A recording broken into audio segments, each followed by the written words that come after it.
Hello, everybody. Welcome to Make It Monday with Amy and Jim. And you can see the title is Getting the Gunk Off Your Feet. I love the title. And not necessarily In a good way. No. Your feet, your feet, Presser feet. your presser feet. We probably should have brought a presser foot. Yeah, you think there's probably one in here. All of a sudden, we were doing a morning meeting, and I'm like, oh, let's make it Monday. Yeah. Let's make it Monday. What do you want to do, Jim? Jim's like, I don't know. What do you want to do? So Because I kind of thought of this because I was dealing with this problem. So I'm still looking. There's one here. So there's lots of serger feet in my drawer. I don't know about presser feet. Surgery feet would work too. Serger feet. We'll get one. Don't worry. Just us being crazy. So get the gunk off your feet. What does that mean? That means On the bottom, gunk on that foot. but yeah. on the sole plate of your presser foot, of your sewing machine or your serger. Right. Because they can get, we don't usually think of it as because when you're walking with your regular feet and your shoes, when you get in the gunk, you see it, where you don't really think that your feet are going to get gunked up until, do you ever notice that when you're working on a project and all of a sudden it seems like the fabric's not flowing through as well, and the first thing is you blame the machine. Right. When it's not the machine, it could be the operator, because you don't realize that there's some buildup that built up on the bottom, the backside of your foot. And that's what's causing it not to feed through easily. Because we do a lot of fusibles, right? So we do a lot of applique here. We do a lot of, if you're scan and cut, you're sewing things down.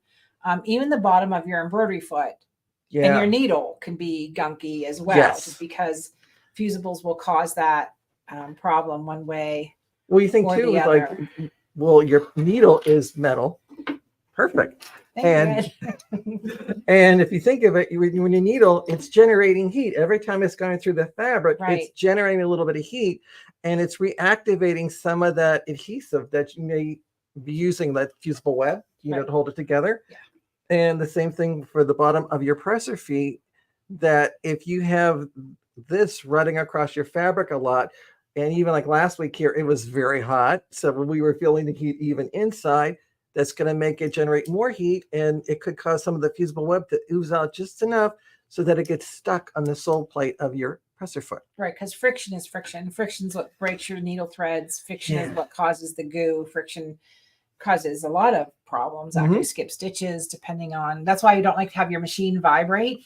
So like when we're on the cruises, right, we're on these rickety tables sometimes, and we're doing embroidery, and you can see the hoop doing this because the table's vibrating. That vibration, which we call flagging, actually wears that thread. That thread, when you're doing machine embroidery, actually goes in like 20 times before it makes one complete stitch.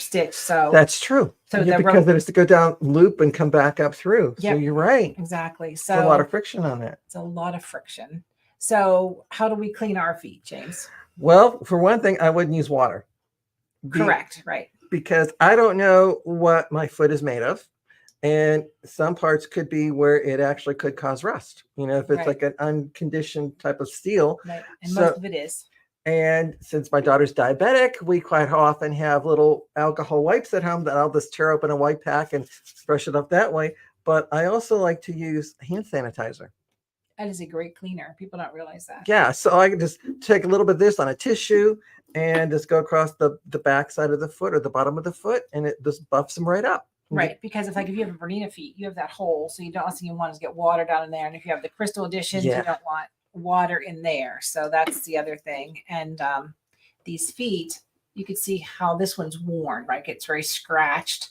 And as that happens, it's just the feed dogs making contact that cause this. Yeah. If your machine's 10, 15 years old, maybe time for a new foot, because that'll also cause sticking and things. And it'll cause it to even back up, right? Yeah, fill up with adhesives and gook and whatever. Right. So the other thing is the eyeglass. You buy those eyeglass cleaner pads.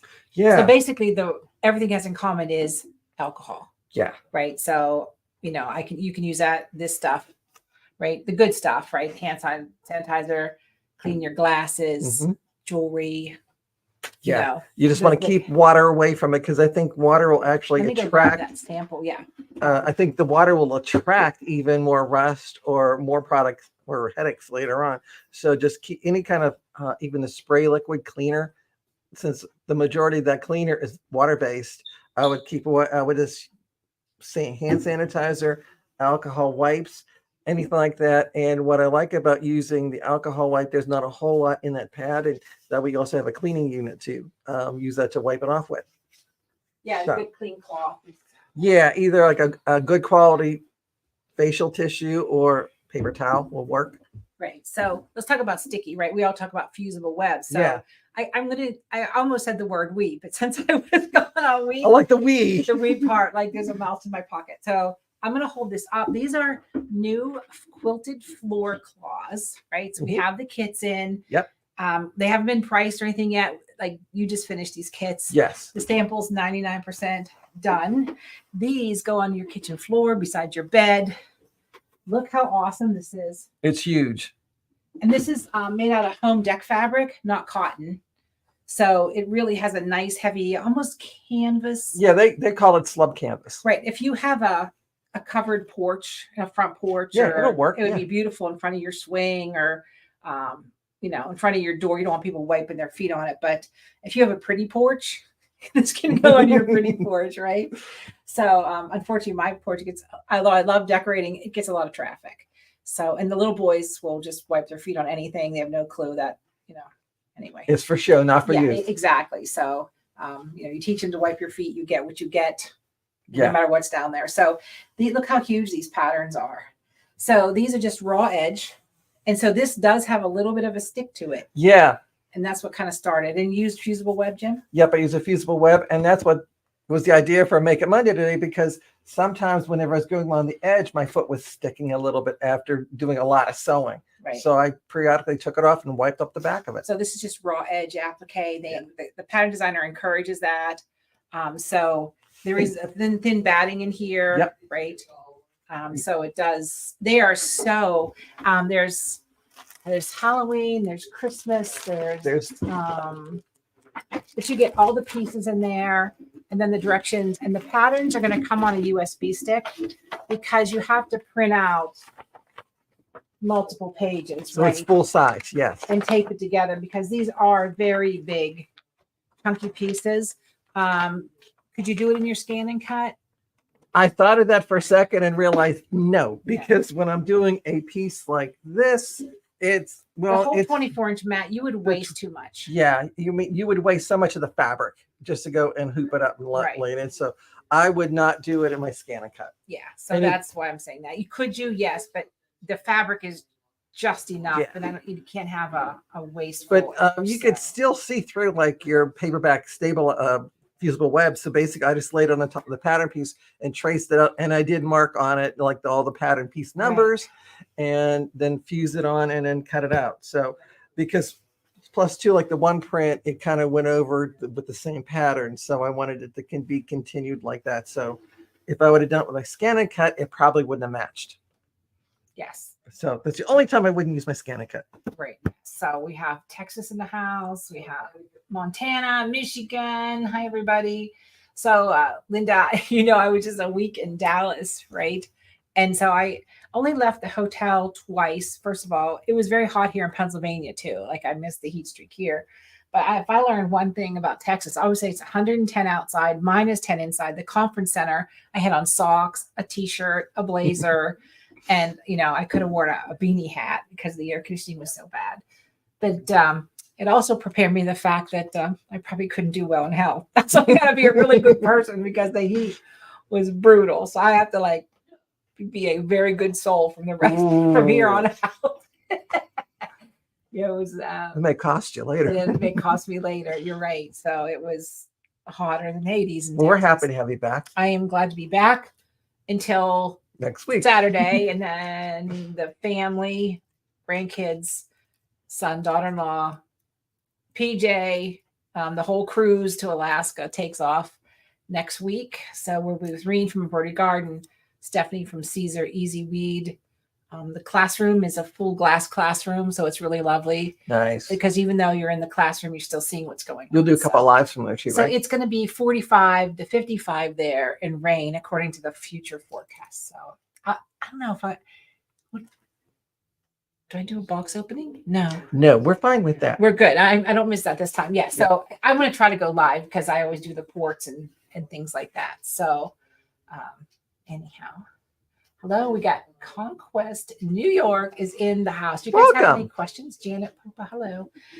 So One thing I want to mention too, real quick, too, if you have any suggestions for a Make It Monday, yeah, let us know. email us. Either make a comment here, email us, support at Amy So's, and then in the subject line, put attention Jim or Amy, and Make It Monday, because next week I already have the one planned, because a lady messaged me and said, hey, I'm working on this project and I'm stuck. Can you help? So we're going to be doing that for next week, which I won't tell you yet. Right. And then the kits will be available online in the store in a couple days. Yes. So they're not inexpensive. They're what, $70? Yeah. But we're going to include a USB stick with the pattern and everything to print out. Yeah. Hello, Miss Reen. Hey, Reen. Just said your name, cruising with Reen. Yeah. Yep, that's what we're doing. So the see, I can't say the word Teflon, but I'm going to say it. But the non-stick feet that every manufacturer sells is really nice, but they don't make it for an applique, which always bothered me because it's flat on the bottom. So if you have a non-stick foot, if you run into trouble, that's a good thing to use. And I'll give you a hint. If you don't have a non-stick foot, you just have your regular foot.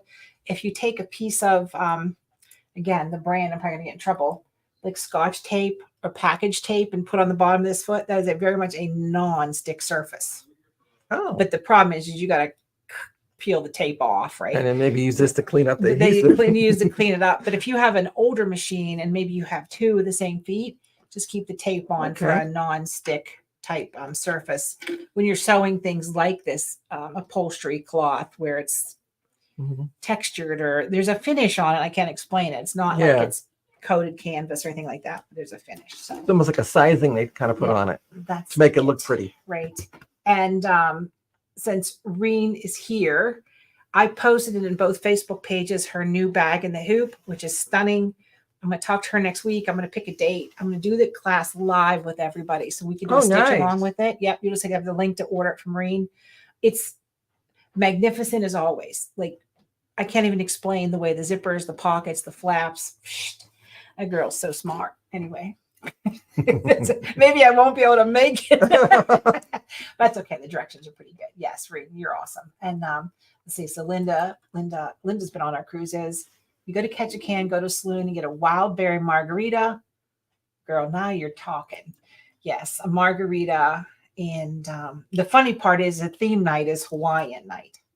The theme party. So Anthony usually picks these crazy theme party things. Okay. So I'm like, I'm worried about pack because I'm, you're talking like jeans, sweaters, sweatshirts, heavy duty stuff. So it's hello, Miss Benita McCall. Hey, Benita. I know she's a beautiful Bernina educator. I don't think she retired yet, but that new Bernina 990 just released. That's awesome. Lori was filling me in today. It is a stunner. So if you're in the mood for a new top line machine, you can pop in here. Well, we don't have it yet. Hopefully soon we'll get it, but check out your Bernina dealer. They are amazing. So anybody have any questions? Are we good? No good? Crickets? We're fine. Franny. Miss Fran. Miss Fran's waiting on that new luminaire, although we can't call it a luminaire. The new brother that's coming out, the new Bernina's coming out. Janome released their top line last year. There's always so much to learn and do and to try to build the excitement up. So, okay, we got a suggestion. Let's see. Show and tell us different knit fabrics and tell us what they're best used for. Oh, okay. That's very good because we have some of Amanda's bundle knits here. Like she does a French terry. She does that model. She does, And if it was up to me, I would just do garment classes, but it's a fit problem. Yeah. So, but something to look forward to. I don't want to announce it, but I'm just going to kind of set the seed. I don't think that you even know about it yet, but you're going to be involved. Probably should talk to you first. But we're probably not till fall. We're launching the guild at Amy So's. Ooh. And it's going to be a Zoom meeting. So you can show and tell me your projects. We can show and tell projects. You can ask questions. We're going to have some special guests in to talk to everybody and learn something. It'd be all inclusive. Embroidery, sewing, serger, scan and cut. There's nothing one topic. Mm. So it's just for everybody. So keep your eyes peeled. It's going to be fun. Just once a month. We do a big Zoom with everybody. So something we're thinking about. Anyhow, maybe it won't happen. Maybe it will happen. But I think it's going to happen. I'm excited about it. So we can have face-to-face, right? I see everybody's names. If you show up in the cruise, I'm like, oh, I know your name, but I don't know who it. Anyhow, so I'm excited to see what people do, right? And I want to see your projects. Because some of you don't want to post on Facebook. You're worried about the privacy. I understand that. So we're in a private group. It'll be a safe space. Oh, that'll be good. It'll just be us, right? So it's not open to the general public. No trolls. No, my ego and my sensitivity can't take it. The trolls are so damn mean. Got nothing better to do but pick on us. I don't know what's going on. Anyway, so have a terrific Monday, because the more you know, the more you sow.